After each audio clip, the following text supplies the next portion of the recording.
holadi, holadi, holadi, holadi, holadi, jaho. Es streiten sich die Leute herum, wer's Jodeln wohl erfand. Der Jodler ist seit 100 Jahren bekannt im alten Land. Man weiß nicht, wer's erfunden hat, im Grund ist es egal. Ich glaub, dass das die Bayern waren, das wäre doch normal. Jodeln, das ist bohrisch, das kann nicht anders sein. Die Sache liegt doch klar am Tisch, es klingt so stolz und fein.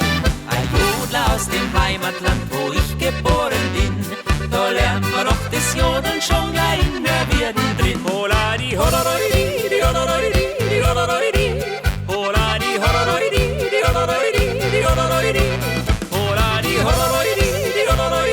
holadi, holadi, holadi, holadi, holadi, jaho. Das Jodeln ist so, wie man sagt, bestimmt ein Stück Kultur. Es ist beliebt bei alt und jung, so ist halt seine Natur. Drum danken wir dem Herrgott drum, dass es das Jodeln gibt.